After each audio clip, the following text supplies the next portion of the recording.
All right, constant acceleration practice sheet. Let me just lock my focus here. Good to go. All right, so these first ones are just some basic calculation work using the old acceleration equals change in velocity over time formula. All right, so acceleration equals change in velocity over time is the formula we're using for these first ones. So here, looking for time, acceleration equals change in velocity over time. We have the acceleration, looking for time. So multiply both sides by t. Bam, divide by a. We get t equals delta v over a. So plus 40 meters per second at a rate of plus 10 meters per second each second. Meters per second cancel, 40 over 10 is 4, so t equals 4 seconds. Over here, acceleration equals change in velocity over time. All right, well, our change in velocity is negative 100. Our time is 15, so we don't have to do any rearrangement. Negative 100 meters per second in 15 seconds. 100, oops, oh boy. 100 divided by 15 is 6.67 or 6.7. So acceleration equals 6.7, and the units are meters per second, which is the same as meters per second squared, which we might see at some point here. All right, so this one looks a little different. Rather than giving you delta V or asking you for delta V, I give you V final and V initial, or I ask you for V final and V initial. So in this case, I'm looking for V final. So acceleration equals change in velocity over time. All right, so if I just use that formula and solve for a change in velocity, multiply both sides by t, I get change in velocity equals acceleration times time. That's going to be equal to plus 50 meters per second times t, which is 12 seconds. So 50 times 12 is 300, or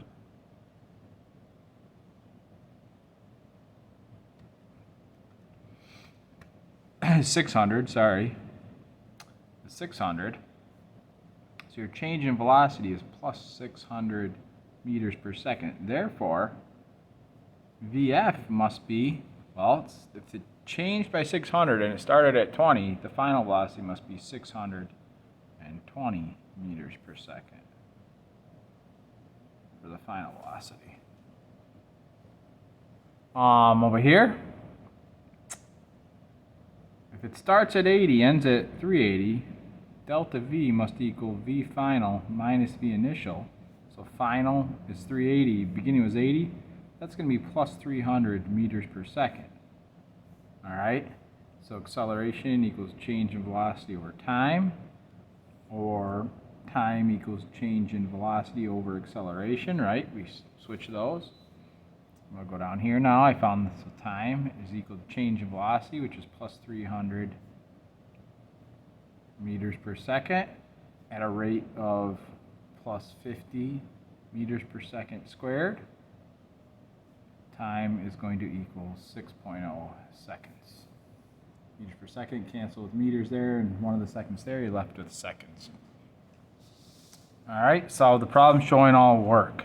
Okay, see a word problem. First thing I'm doing is drawing my 1, 2, 3, 4, 5. Velocity of paper airplane thrown at a speed of 10 meters per second, 3 seconds after it was thrown. So V initial, V final, V average, acceleration, displacement, and time. That could also be D for distance. Doesn't matter for us. All right, slows down at a rate of 1.5 meters per second each second. So that's the acceleration. And since it's slowing down, I'm going to make that negative. Negative 1.5 meters per second. 3 seconds after it was thrown, so 3.0 seconds is the time. All right, what will be its velocity after it's thrown Okay, so the initial is the 10 meters per second. V final is what we're looking for. All right, so acceleration equals change in velocity over time. So what I can do here, there's a couple ways to think of this. I can solve for the change in velocity, right? Multiply both sides by t. So the change in velocity is negative 1.5 meters per second times time, acceleration times time, 3.0 seconds. So the change in velocity is going to be negative 4.5 meters per second.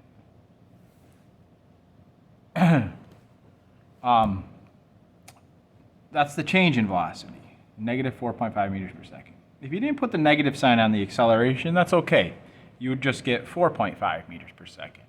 And you would go back to the way the question was worded, and you'd say, okay, it says it's slowing down, so I must have to subtract that 4.5 from the initial velocity.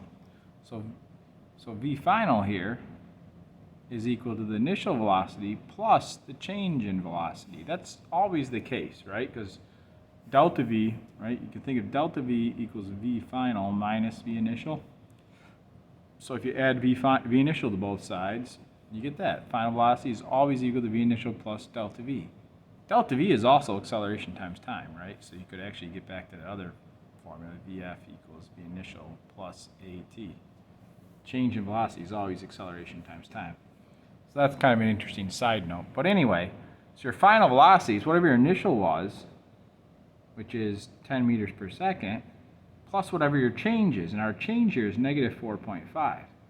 And again, if you didn't put that negative on the acceleration, you just have to remember that the change is going to make the final velocity lower. So the final velocity ends up being 5.5 meters per second. And we don't need to calculate these other things if we're not asked for them. That's extra. All right, so track star starts from rest. Runs the 100-meter dash in 10 seconds.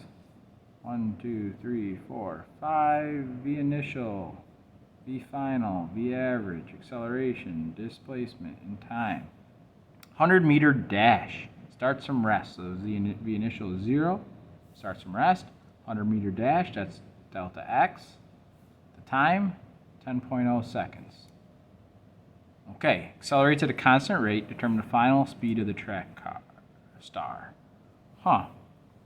I don't know the acceleration, I don't know V final, I don't know V average. Well, where do I start here? Well, we bring in this other formula. We have two formulas that we can use in these two-step problems. A equals delta V over t, and delta x equals average velocity times time.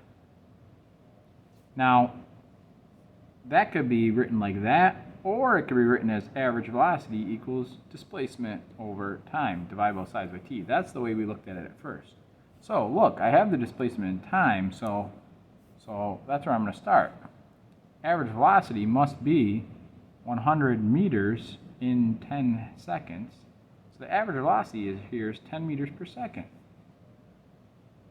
Right? Average velocity is 10 meters per second. So they start at 0, they speed up. By the end, they're going really fast, but over the time interval, the average was 10 meters per second. Now, if you got a score of 0 and an unknown score, and your average is 10, well, then it must have been 0 and 20, right? The average velocity ends up being half of the final velocity when you start from rest. So V final must have been 20 meters per second. You know, I could have done that. I could have showed the math here. I could have said V average equals V initial plus V final divided by 2, which would be 0, 10 equals 0 plus VF over 2. So be 10 equals VF over 2, multiply both sides by 2, you get VF equals 20. All right. So the final velocity is 20 meters per second. That's it. I don't need to do the acceleration. I wasn't asked for it. If you wanted to now, you could though. You could say A equals delta V over T. We weren't asked for this. You know, so actually I should show this. It's 10 meters per second equals 0 plus VF over 2. Vf equals 20 meters per second. Multiply both sides by 2. Now, like I said, I could have done the acceleration. Didn't ask us for this, but it could. So that would be plus 20 meters per second in 10 seconds. That would be plus 2.0 meters per second squared, or meters per second. It's important to note that this is the change in velocity that goes on top, not the average velocity. Don't do 10. You got to do the total change from beginning to end. All right. Up here, we could have done some more stuff. We could have said, okay, this is V final is 5.5, then V average I could have found, and then I could have found the displacement, but we weren't asked for it, so let's not worry about that. All right, here we go. One more here. Okay, time's going slow. A remote control car goes from 0 to 15 over a distance of 7 meters. So 1, 2, 3, 4, 5. V initial, V final, V average, acceleration, displacement, and time. It's the end of lunch. Okay, so V initial is 10 meters per second. It goes from 10 meters per second up to 15 meters per second. That means the average would have to be 12.5 meters per second. It's halfway between those two numbers. Over a distance of 7.0 meters. Determine the time it takes a remote control car to go those 7 meters and the acceleration of the car over that distance. So we got to finish out the rest of this problem. So we've got two equations. We got A equals delta V over T. I know delta V is going to be plus 5 meters per second. T I don't know though. So let's look at the other formula. We've got V average, or delta x over t, average velocity is displacement over time, or displacement equals average velocity times time. It's not going to matter for this one because we got to solve for t. So t would equal delta x over v average. I switch these two, right?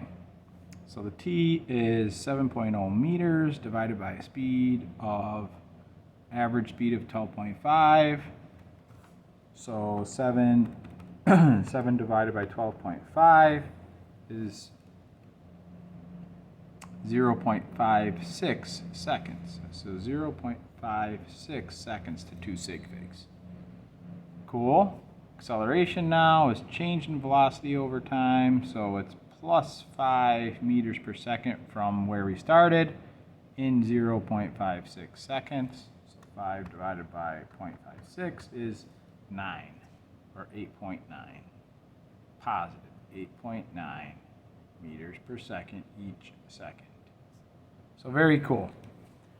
That one's a nice one. You know, get the time from the average velocity equation, plug it in with the change of velocity, and get the acceleration. I'm definitely going to put one like that on the test. Definitely. I'm going to take this, I'm going to change one of these numbers and the distance, and this is going to be part A, find the time, part B, find the acceleration. It's an awesome one. That one's a perfect question. The school bus accelerates, perfect kinematics question. School bus accelerates from rest to a speed of 16 meters per second in 8 seconds. Draw a diagram. Okay, diagram, bus. Great. An awesome bus drawn in class today. Gotta draw that stripe, right? Maybe a door. Okay, let's not get carried away.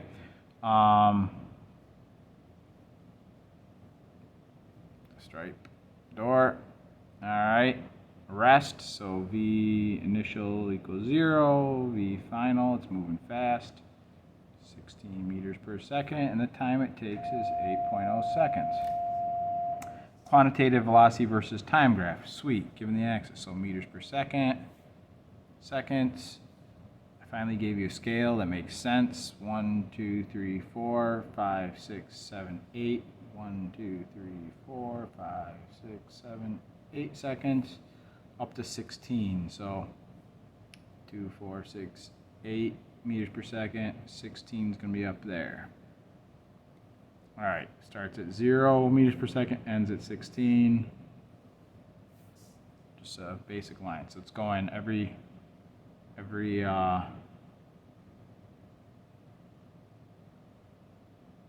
I really did not very good job drawing that line, did I? So every second it's getting faster by about 2 meters per second. So the acceleration of the car, change in velocity over time, it's how much the velocity is changing by each second.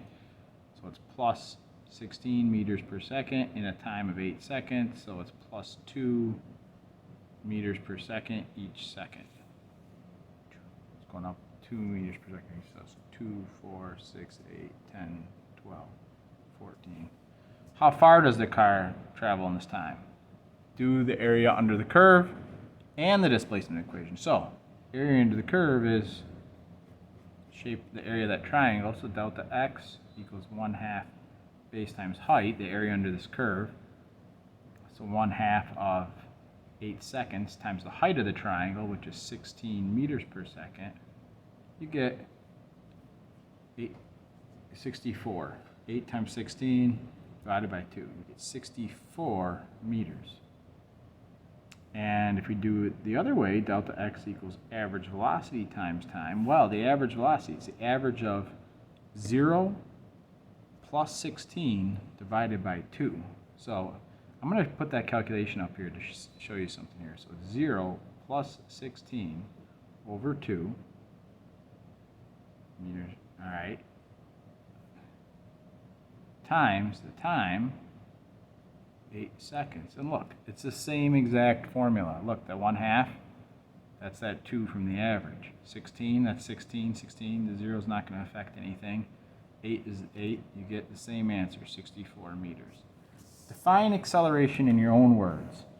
Well, I always think of it, it's the amount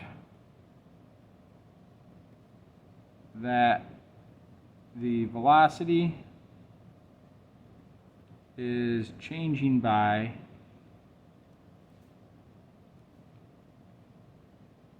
over each second of motion. Give an example of an accelerating object to support your definition. Okay? When you drop something,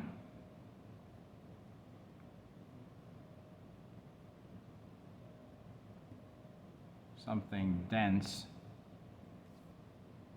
it speeds up as it falls.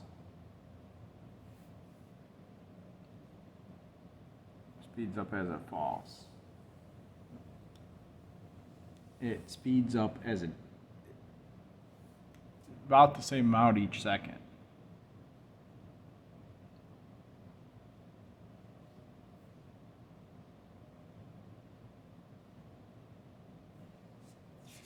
All right, that's that.